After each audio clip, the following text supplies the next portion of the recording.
Transfiguration by Raphael. Presentation by Jenkins. Beginning history. This painting was painted by Raphael in 1516 to 1520. It was the last painting Raphael ever painted before he died in 1520. It was commissioned by Cardinal Giulio de' Medici, who would later become Pope Clement VII. Beginning history. The painting was entrusted to Sebastiano del Piombo, along with its sister painting, Raising of the Lazura. Raphael never finished the painting. Instead, Sebastiano del Piombo decided to finish it on Raphael's behalf. The painting was not sent to France after Raphael's death and completion. Instead, the cardinal took it for himself. Once the cardinal became Pope Clement VII, he later decided to donate it to the church S. Pietro in Montoriano in Italy. It hung over an altar in the church until 1797. About Raphael. Raphael, born Raffaello Sanzo da Urbino, was an Italian painter and artist born in 1483 in Urbino, Italy. He lived to be 37 and died in Rome in 1520. His last work was the Transfiguration, although it was never actually finished by him. His funeral mass was held at the Vatican, and at the time, unfinished Transfiguration was placed upon his coffin stand. His exact cause of death was never determined. However, it is believed that it was some sort of fever. However, he was not in good health for the majority of the duration it took for him to paint the Transfiguration. He is widely regarded as one of the best artists of the Renaissance, and he is well known for his large and lifelike paintings. His works can still be found all over the world, and most of his most noteworthy works are currently in the Vatican.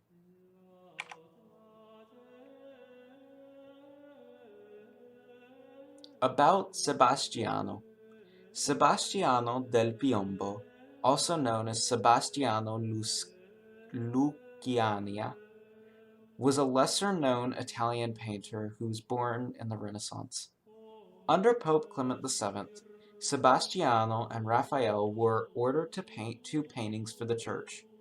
Raphael was told to focus on the Transfiguration, while Sebastiano was told to focus on its sister painting, the Raising of Lazarus. This was later quickly taken as a challenge, and later Michelangelo decided to help Sebastiano defeat his arch-rival Raphael. He decided to help him with the outlining, and Sebastiano would do the coloring. Sebastiano was the first to submit his painting to the committee the Pope set up. When Raphael died, it was left to Sebastiano and Raphael's other unnamed assistants to finish the artwork.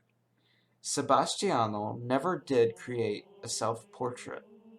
However, this is probably what led to him being not as well known for his works, despite also creating some of the best works during the Renaissance. History. In 1797, this painting, and many others, under the Treaty of Tolentino,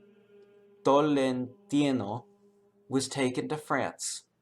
The painting was later taken back to Italy following the fall of Napoleon in 1816. Once it returned, under Pope Pius VII, it was admitted to the Pinacoteca of Pius VII. This was a personal art gallery that was open only to a select few upon request. It was later moved to the Vatican and later restored in 1977. About the painting. The painting depicts Christ and two biblical stories merged from the book of Matthew. It shows Christ in full glory in front of Moses and Elijah and several other of his followers. And to the right, we can see a child who was cured by Christ on the mountain of Tabor. This was Raphael's last piece of artwork before he died, and shows his expertise and devotion in his work. It was originally painted on wood and currently resides in the Vatican. It is the largest painting Raphael ever painted.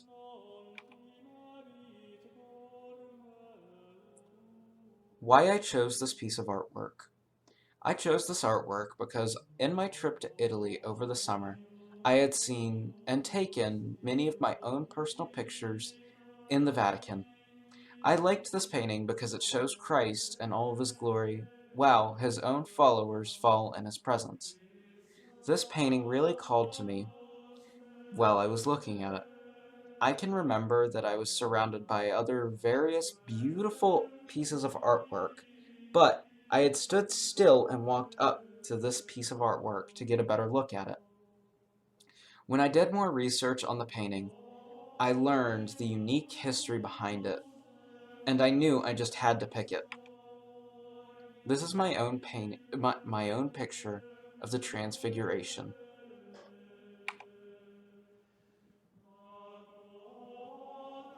Things to appreciate in this painting. Many people don't know this was Raphael's last piece of artwork. Many people know him, but most don't know the story behind the Transfiguration. This painting's rich history and detail should show everyone that you don't need to be a connoisseur to enjoy good artwork. This painting could have a very good chance of being this painting would have a very good chance of being one of Raphael's lost pieces of artwork. This would be one that was left to rot and to be reduced down to mere atoms again, especially considering the fact that it was never actually finished by Raphael. However, since a few people throughout history saw this artwork's beauty and detail, they saved it from decay and preserved one of the Renaissance's most spectacular works. Because of it, it was later regarded as one of the best works of art to come out of the Renaissance, and is regarded as one of Raphael's best artworks. Many people also don't know that since he never finished it, it was the job of Sebastiano del Piombo to actually finish it and tie up the loose ends Raphael left when he died.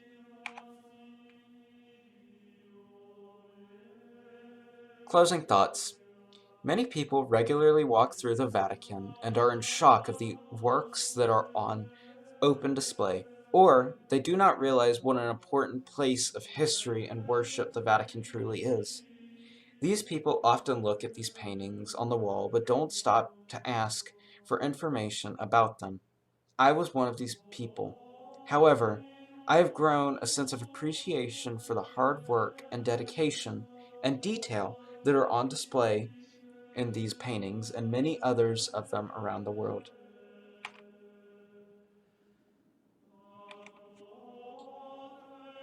This concludes my presentation.